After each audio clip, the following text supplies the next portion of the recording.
What if someone told you that much of the suffering in your life was simply due to the way you think about things? I don't mean physical suffering, like pain or hunger, but all the other things that can negatively colour one's life. Anxiety, frustration, fear, disappointment, anger, general discontent. What if someone claimed that they could show you how to avoid all of this? And what if they said that these things were in fact the product of looking at the world in a mistaken way? What if it turned out that the ability to avoid all of these things was completely within your control? These are the claims that we find in the works of the three great Roman Stoics, Seneca, Epictetus and Marcus Aurelius, who lived in the 1st and 2nd centuries AD. Seneca is remembered for his role as tutor to the Emperor Nero. Epictetus was a slave who gained his freedom and went on to set up a philosophical school, while Marcus Aurelius was Emperor of Rome. Their lives could not have been more different, and yet they all embraced Stoicism as a guide to how to live well. By the time our three Roman Stoics were writing, Stoicism was already hundreds of years old. It all began in Athens.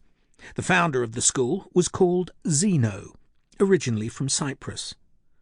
He was the son of a merchant who, on one account, visited Athens shortly before 300 BC to conduct business for his father. While there, he came into contact with philosophers in the city, and soon began studying with masters from a number of competing schools.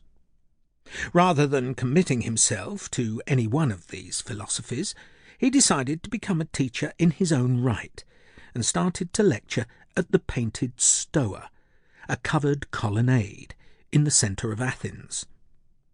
He quickly gathered a number of followers who soon came to be known as Stoics, the people who gathered at the painted Stoa.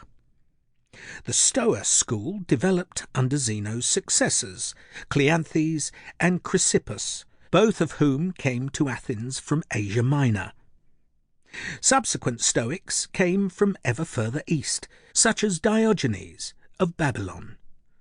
None of the works of these early Stoics survived past the end of antiquity, never making the transition from ancient papyrus scrolls to medieval parchment manuscripts, and what we know of their thought is based on quotations and summaries by later authors. For our three Roman Stoics, by contrast, we have substantial literary remains. In the case of Seneca, we have essays on a range of philosophical topics, a set of letters to his friend Lucilius, and a number of tragedies. For Epictetus, we have a series of discourses written by his pupil Arrian that purport to record lectures from his school, along with a short handbook that digests some key themes from those discourses. With Marcus Aurelius, we have something quite different. Private notebook jottings that record his attempts to grapple with some of the central ideas in Stoicism and to put them into practice in his own life. The works of these three Roman Stoics have inspired readers ever since, speaking as they do to some of the day-to-day issues that face anyone trying to navigate their way through life. Their works, fundamentally, are about how to live, how to understand one's place in the world, how to cope when things don't go well, how to manage one's emotions, how to behave towards others, how to live a good life worthy of a rational human being. In the chapters that follow, we'll explore some of these themes further. We'll begin by considering what the Stoics thought their philosophy could offer, namely a therapy for the mind.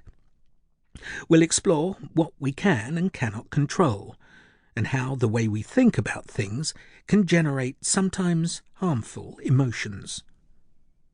We'll then think about our relationship with the outside world and our place within it, and we'll conclude by focusing on our relationships with other people, which contribute so much to both the joys and the stresses of daily life.